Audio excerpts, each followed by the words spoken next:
be on the lookout to Oakland, California, as they have sold over 20,000 tickets to watch San Antonio FC versus your Oakland Roots SC, where because of international breaks and the U.S. and Mexico playing midweek and everything else, there is a really good chance that the Oakland Roots will be the most viewed North American team this weekend, which is an insane thing to say, but that's what happens when you are loyal to your roots, right? You are loyal to the soil. That's a different team. But you are rooted in Oakland and you go community first. You get 20,000 people through your door, not including what you're going to get from walk-ups. It's incredible stuff.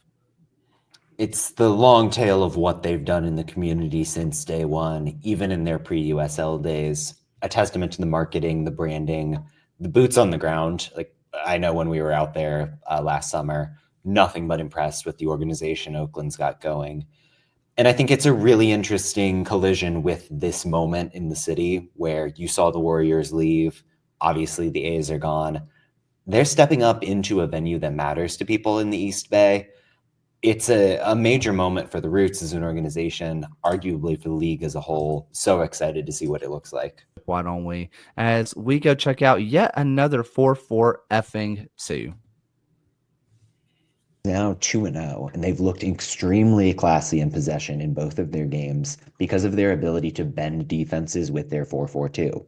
Here, they've got the presence of the double pivot and the presence of a low-seated Kwame Awuah at left back that forces North Carolina to step up in the midfield and thereby leave space between the lines. When that line-breaking pass into Abdelatif Albacora comes, he's able to one-touch it towards Florian Valleau, while Ben Mines on the opposite side makes a run in behind. Suddenly, 2/3 of North Carolina's 3 center backs are committed. Loudoun is able to break through the high line, and it's ultimately an easy goal in the end. It's part of a process and why this team is so effective. So how about me putting my foot in my mouth, as I always do? I said that this 4-4-2 would not work for Loudoun. I did not think they had the attacking pieces to go score. I thought that their team was so defensively good in the 3-man back line that why would you ever move away from it, especially when you don't have the offensive pieces? Well, that freaking politician, Ryan Martin, made me shut up because they look so good. I don't think there's a team I've watched this season in the USL that's been as impressive as Loudoun, and doing it against pretty solid sides. Like, say what you will about Birmingham's performance in week 1, say what you will about the state of the health of North Carolina FC. Loudoun is so intentional. They understand exactly where they need to be in relation with one another. The press is aggressive. All of the reads in possession are brilliant. The 4-4-2 is working for them, clearly. Like, Ryan Martin had the concept. He has implemented it with aplomb. They just look stunning. I'm so excited to see them coming up against Lou City. Yeah, and this Louisville match this weekend is going to be their first opportunity since 2019 to possibly win 3 matches in a row, which is a tremendous achievement for Loudoun. It's the first time since 2022 that they've opened the season with 2 consecutive wins as well. I mean, this is a team in our preseason predictions video that we had pretty much kind of written off and just said we hadn't seen enough from this team entering this year for us to have them anywhere other than outside of the playoffs. And here they are atop the Eastern Conference right now alongside Detroit City. This has been a very good start to the season for Loudoun United. And I want to mention this question in chat before I have another kind of comment. Why would you ever sign a USL vet to a 25-day contract? To which I would say, look at Lamar Batista, who he got a 25-day contract from San Antonio a couple years ago because there were injuries. They were ready for guys to come back, right? There were just places for players to fill in, and you weren't ready to give a full contract to. The player knew it was essentially a trial that they were allowed to play in actual matches for. That's kind of what they're for, is to be essentially trials, low risk, high reward for both players, both the player and the club. It worked out for Batista, and it's working out for Loudoun. Wasn't it Ben Mines that is on their 25-day contract? So it's a low risk, high reward, especially for a player who did not have a home coming into the season. Why would you turn it down? And if you're a club, why would you not utilize it? Yeah, and I mean, we saw it with Baquero in Memphis midway through last year. Yeah, Christian Sordo is the one who's on the 25-day now. Oh, But Sordo. he's somebody who's been there before. Like, Loudoun has done a great job of recruiting players that have the systematic familiarity already. And kind of the dirty secret of these 25-day contracts is everyone gets extended at the end already. I don't know CBA-wise if there's a benefit or if Sordo is just looking for something else and thought, hey, I'll be there. But it's probably 90% odds he just gets extended for the rest of 2025, given the historical precedent. Also, PK score Sordo in the U.S. Open Cup to send Loudoun through to the next round. So congratulations to Loudoun United. I have a question for you, John, and this was the question I actually had.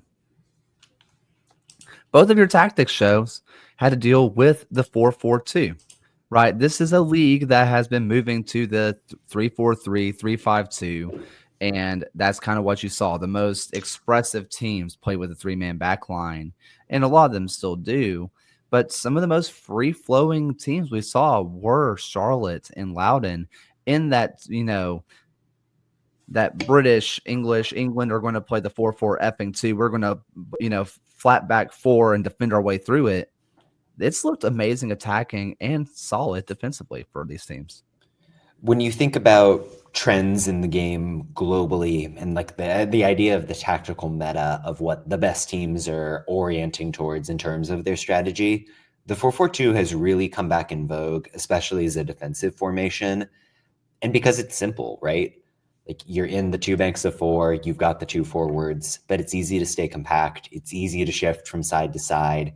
You aren't overcomplicating things, and it lets you limit space between the lines. It lets you push up if you want to.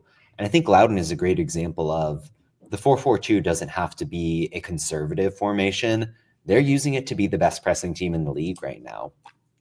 I think crucially, when you look at some of the clubs that are employing it, whether it's Lexington without the ball or Sacramento without the ball, yes, they're defending with a back 4, but one of those defenders is allowed to push up like a winger in possession. So it creates this kind of best of both worlds situation where you're reaping the benefits because that shape is so solid in block. But when push comes to shove and you're trying to get goals, you're still enjoying what was so good about the back 3 when that was the real prevailing shape across the league. But yeah, it's been a real trend so far that I've been fascinated to see. And it was accidental that both of my tactics shows kind of focused on it. But yeah, you raise a good point. Ryan, by the way, Carson puts it in the chat, but it's one of my favorite things. So you just kind of accidentally said one show, Loudoun the People's Champs. It is something that has just been really just stuck with us. And at this point, I'm thinking about putting it on a shirt. Like The Invincible season's still on. Hey, they're my champs. They are my. If Loudoun do an Invincible season, man, Loudon's the I'm first just team retiring. promoted. Yeah, Loudon's the first team promoted on an Invincible season. You heard it here first. straight to MLS. Suck it, DC. All right, let's go ahead and go over to what was the most exciting match, unless you're Phil, who will get his thoughts in a message later. But let's go ahead, go out west to Phoenix versus El Paso. Hello, and welcome to this episode of Kaler's Corner Market, where we're going to be breaking down Phoenix Rising's expert use of breaking down a mixed marking system, where Phoenix only has 6 players in the box versus El Paso's 10.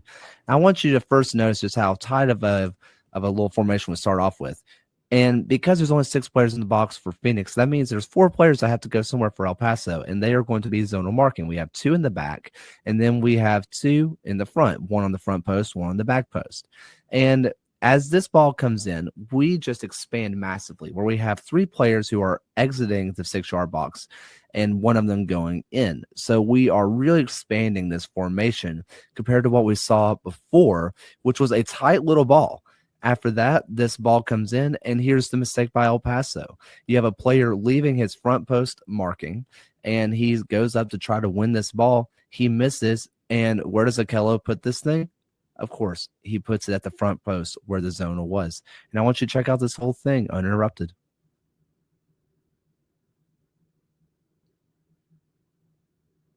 So it was that set piece had a lot that I could really like. There was so much that I did not talk about because it was so fascinating to me.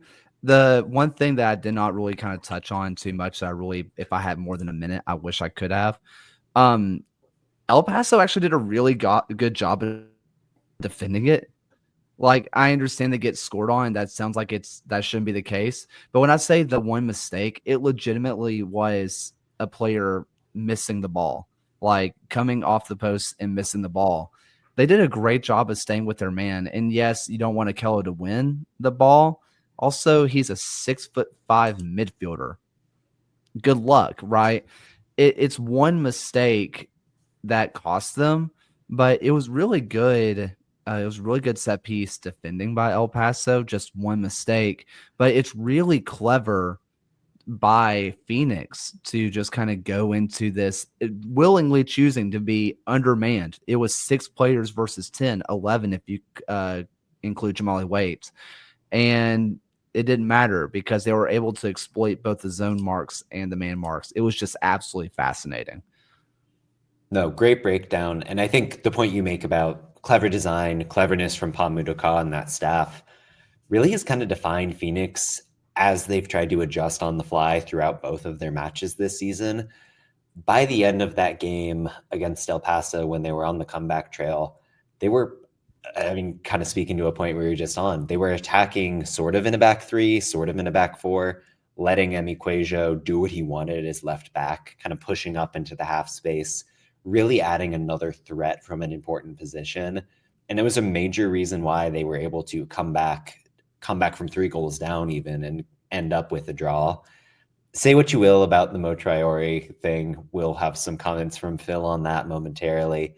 But Phoenix Rising did really well to keep the grid up, keep up that intensity, and take advantage of an El Paso team that kind of just lost the plot with their structure.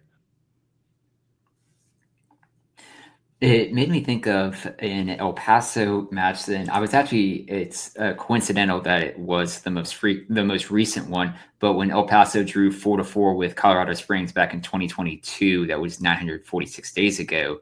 So it was very interesting that El Paso was the recent team to also have this very same scoreline. But credit to where Phoenix had, and we'll talk about the Traore goal here in a moment, which should be Pusk's nominations anyways. But yeah, for Phoenix to come back from 4-1 down to rescue the point from this one really showed a lot of heart. And if you're looking at El Paso from this, I'm still encouraged by the fact that they've been able to generate 4 goals from this match. This was an El Paso team that struggled offensively and have slowly started to figure it out this year under Wilmer Cabrera. But yeah, this has to sting if you're Locomotive to basically toss away a 4-1 lead to have to just settle for a draw. Yeah, and listen, if you're Armando Moreno, you score a bicycle kick and your goal is not talked about at all. That sucks. Yeah. That sucks. It's one of those that I really feel for El Paso here. And I think something that Phil would kind of mention, and you'll probably hear him and all of the Seriously Loco crowd talk about it. El Paso at home has honestly been a field of horrors for El Paso. They just cannot seem to get over the hump at home. And this finally felt like the match was going to happen. But, John, you mentioned it. Phoenix did not just roll over and die. Last year, I think they might have. I think if this was if this was this team last year, they would have just rolled over and died. It didn't happen this year. El Paso, yes, they give up 3 goals and really just blow that lead. But I think more than El Paso crumbling, I think credit really should be going to Phoenix. Armando Moreno played very well. Obviously a bicycle kick. I never know what to actually do with that. Like, okay, like he kind of generated that moment. He kind of didn't. It was just a moment of brilliance. It kind of is what it is. But he's been one of the big bright spots onto what's been a fairly bright start for El Paso. I know they want more results, but it's been a happy beginning to the season. And we mentioned Phil's thoughts, so I am just going to read it from him. I'm not going to change anything. Traore's goal was a miss-hit clearance, and yes, I'm bitter about it. I will say he's right. Like, Traore just straight up admitted as much in his interview with our friends at PHNX afterwards, but no one cares. Everyone's going to see that clip and be like, yeah, he's the man. So, there's that. Just in general, John, do you walk away from this more disappointed in El Paso or more impressed with Phoenix?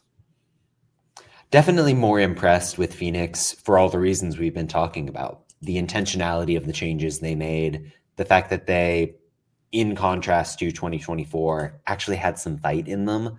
That's a major differentiator already. If you're Phoenix, you're frustrated. It's 1 point out of 2 matches so far, but the process matters. The fact that they are trusting their system and sticking with the principles is going to end up paying off when it comes to September and October. And a match against Rhode Island, the reigning Eastern Conference champions this week at home, provides a really good opportunity to put what we've seen these first 2 weeks into practice right now.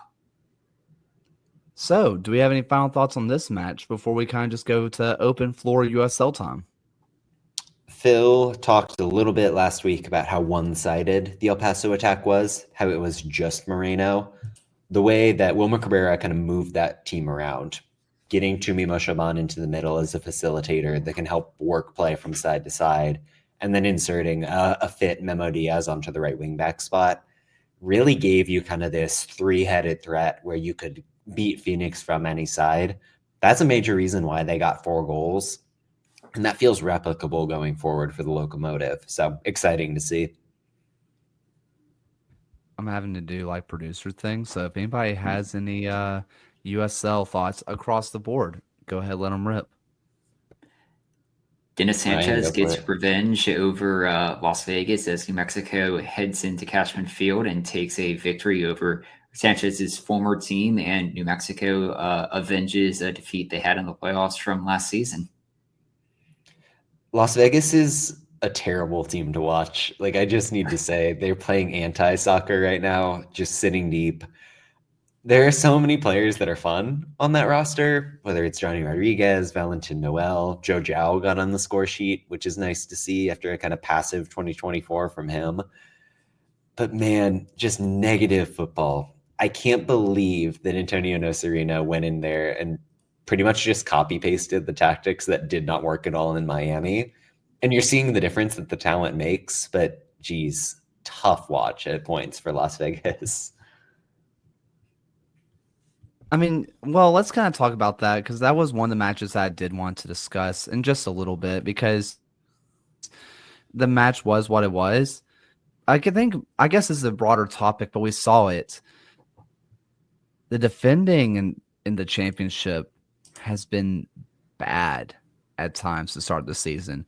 So many players just like slipping and right before a goal, passing the ball to the other team in your own 18-yard box, like we saw with Las Vegas. Just general defensive mistakes. Week 1, both goals for Pittsburgh and North Carolina were just horrible defensive mistakes. Pittsburgh had another weird one, which is probably okay.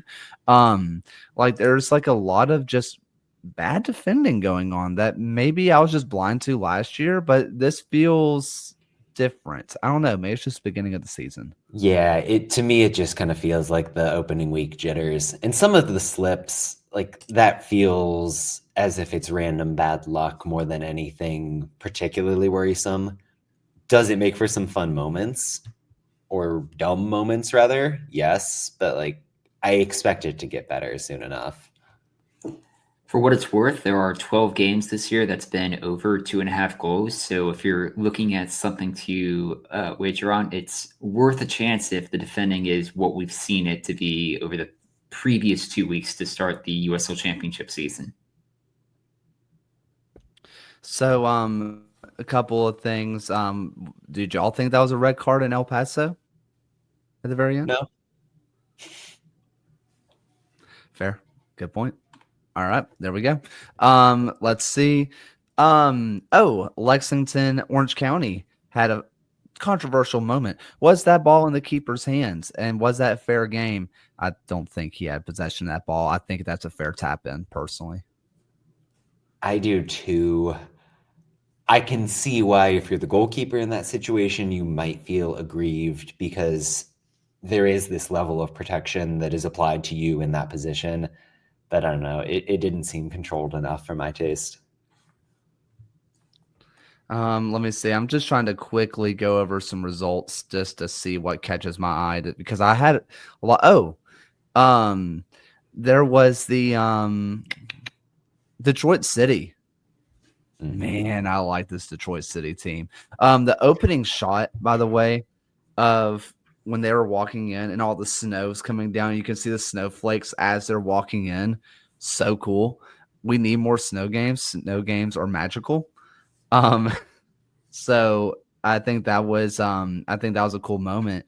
But Colorado gets their early lead. Once they hot. I mean, it's wonderful stuff out of Colorado Springs. You kind of have a moment of it felt like I won't say dominating, but it definitely felt like the right results. And then a somewhat quick return for Darren Smith, and then it's listed as the Christian Herrera own goal at the very end, which I completely disagree with. I don't know how it's listed as that. Maybe that's Opta, maybe that's FOTMOB, but should not be. Good fight out of Detroit City to get a 2-1 win on the celebration day for Colorado Springs. It's the second year in a row they've spoiled Colorado Springs home opener. It was tactically fascinating to see Detroit evolve over the course of that game. Detroit didn't have a test in week 1. Like, they could just carve through Miami short pass after short pass and have their way. And they tried to do the same thing for the first 45 minutes. And then you kind of saw this transition towards classic Detroit, getting a little bit more direct, leaning into the physicality somewhat more. I thought Alex Villanueva was unreal at the left wing back spot as an outlet for those diagonal passes. That allowed them to break the Colorado Springs press. Again, we saw the switchbacks not really able to defend a lead, which I think is pretty worrisome at the moment, given some of the big names in that defense. But yeah, credit to Detroit for thinking on their feet, doing what they needed to do tactically. They're going to be tough, man. They've got a ton of forwards that are interesting. The midfield is good. You can always bank on that defense. This feels like a team that, despite my doubts in the preseason, is really legit. And we were the 3 of the podcast last week who picked Detroit to win. Look at Did us. I really? Wow. Look at me. And I'm just going to go ahead and go down to Andy, where we're going to go down to Monterey Bay, and we're not going to talk about the 3-2 win that they had over the Oakland Roots. We're going to talk about, as he calls them, Cthulhu Jr. Don't disrespect Kelpie like that. What did you think of Kelpie? I think he looks insane, and I love him. Like, whoever designed that thing that looks like some sort of like kitchen cleaning implement with a face, and he's like wearing a Panama hat, I'm in. Like, that's what I want out of every mascot, but he's objectively wild. Yeah, the design for that is just phenomenal. Like, I would love to just speak to the artist who made that, or be a fly on the room of how can we just design the mascot, and just I wanted to hear the entire process behind it. And then the Finding Nemo fish on the back of the mascot was such a great touch as well. Okay, this is a random deep. Maybe this is not what I thought it was. Do y'all remember like the Tim Burton? I don't know if it ever made to a movie, but it's Oyster Boy. Don't know what I'm talking about. I don't at all, but I love the idea of this. Okay, there is one particular picture where he is just a giant oyster shell. That's all he is. That's his head. It's just a giant oyster shell. And that's what Kelpie reminded me of instantly. I love this. Yeah. It- Kudos to the people at Monterey Bay, man, because they knocked it out of the park with this guy. We're talking about it. And that's all that matters. I want to meet Hold him. on. I got it. By the way, for people who are in our live stream, I'm posting this in the chat so you all know what I'm talking about. Kaylee So, with the deepest of cuts on this. I love it. That's what Kelpie reminds me of, is Oyster Boy by Tim Burton. I mean, while he's finding it, this is Monterey Bay's almost a year, like April 13th of last year was the last time they scored 3 goals in a match. And to do this as their first home match victory since June of last year, which ironically was also against Oakland, it's just phenomenal that the fans there who went through a tough season last year could be able to walk away from a home match with a win. And this is one of those matches for me where I think that if you're another USL championship team, you're looking at Milanago and saying, why are we not going after more League One players? Because while Milanago was a good League One player, he was not one of these superstars of the league, and he immediately contributed. And you know what? There's a chance that he doesn't start on a lot of championship teams, but I would want him coming off of our bench in Birmingham. He's that kind of player. He was doing great things passing the ball. He obviously scored when it mattered. He's someone that you really would want to see. He's got more end product than Preston, dare I say it. Like, I think there are a lot of teams where he would be a real valuable contributor. Yeah. I think that this is you need to start looking at League One a lot more seriously, and not just for the superstars, because the gap is not as big as you think it is.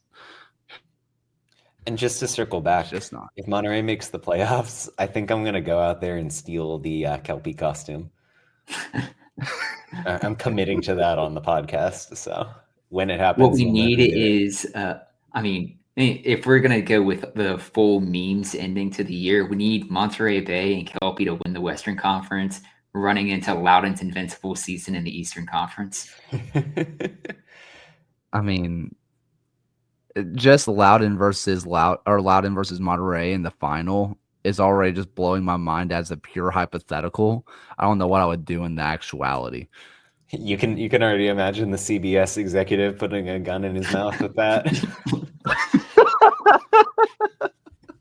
For what it's worth, as it stands, Monterey Bay and Loudoun do not play each other in the regular season. They could meet in the Jägermeister Cup, given how that shakes out. But the invincible season, that dream of them playing Monterey Bay, it's still alive.